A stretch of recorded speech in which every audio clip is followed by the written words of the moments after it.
back to my channel. Ngayong hapon mga kabagis, pag-uusapan natin kung gaano ba dapat kadalas liguan ang ating mga alaga. Sa ngayon, ikinukumpare ko nga yung resulta ng yung nasa semento sila at saka nasa sodas. Ang na-observe ko, mas maganda talaga yung mapaliguan mo yung baboy kasi nga mainit yung kanilang katawan, lalo na after nung pagkain ng feeds. Napakainit yun sa katawan mga kabagis. So ipapakita ko sa inyo ang aking mga alaga ngayon at ano yung dapat na paligo sa ating mga alagang baboy. Let's keep on watching. Ayan. It is tanong ng karamihan mga kabagis kung ilang beses ba dapat paliguan yung mga alaga at nakakatulong ba ito ang pagpapaligo nila, ang ilang beses sa pagpaligo sa paglaki ng ating mga alaga.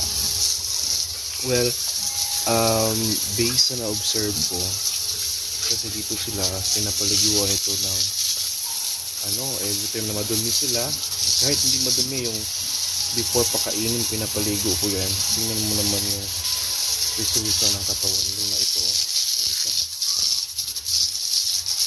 So masasabi ko na malaking ang contribution sa pagpapaligo ng baboy upang talagang lumaki sila. Yan, yun yung mga kapagod. Ito yung pandak siya pero ang napaka laki ng katawan. Tugdurok. Itong white naman, ito yung pinakamalaki sa kanilang apat. Ano yung katawan mga kabagos. So kaya naisipan ko na yung isa kong kulungan na hindi maligo yung baboy, isipan kong i-renovate yun ng ganito na lang kahit sa tubig. Kumbaga aksaya sa tubig pero worth it naman yung laki ng ating mga alaga.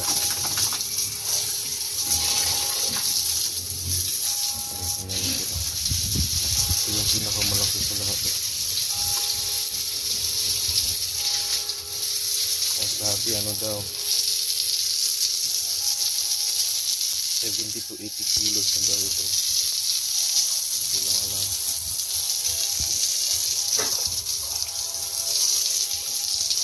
Ito yung katawan sa mga pinapaliguan. Mabilis ang paglaki.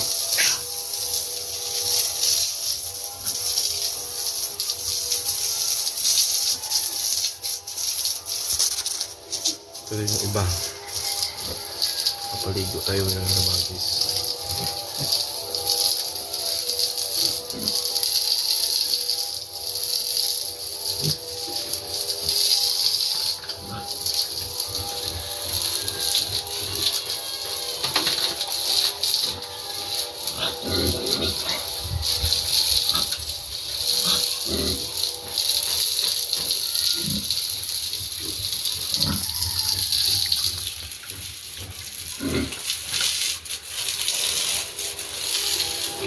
Napansin ko, gustong-gusto ng baboy maligo kapag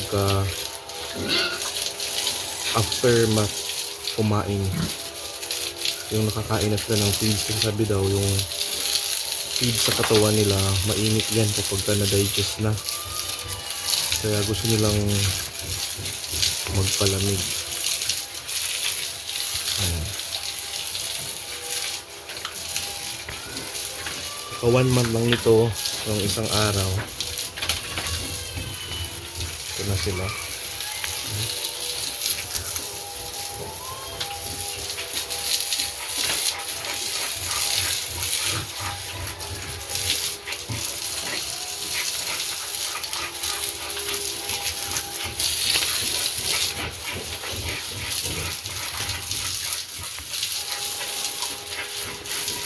So itong 13 na ito, pinapaliguan natin sila ng 3 beses din, minsan 4 na beses sa isang araw.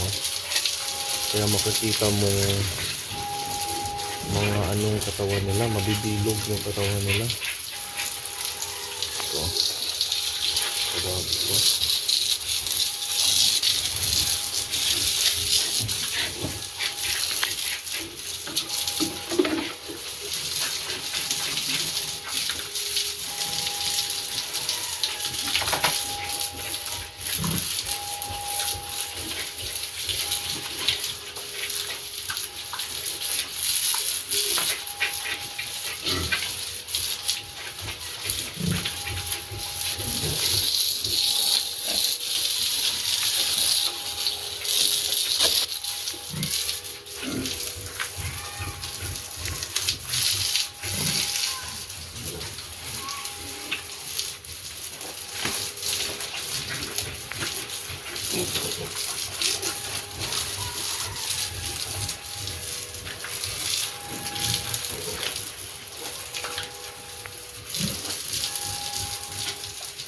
So, ginagawa natin mga kabagas, kino-compare natin sila, no? So ngayon, napansin ko na mas talagang mas maganda yung itong setup na makaligo talaga sila. Yung ano sila ng palamig sa katawan.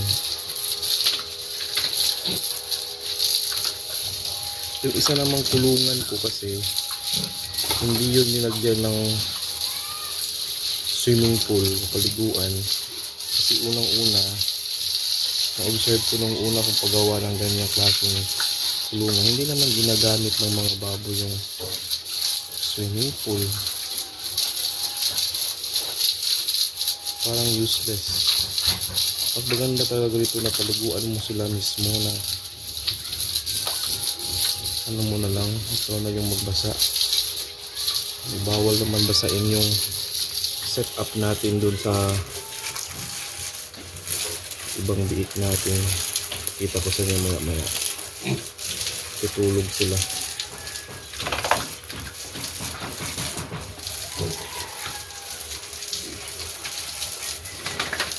Gusto nyo maligo.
Ayan.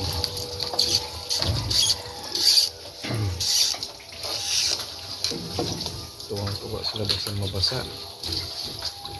Ito naman yung hindi ko maligo, nasa sodas o log. Ayan.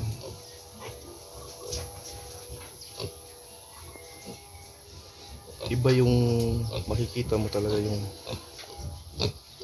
paglaki ng baboy. Iba talaga yung maliguan mo. Na-observe ko lang talaga yung difference. So nakita ko yung difference na mas maganda yung setup na semento at maliguan mo talaga sila ng pag gusto mong liguan.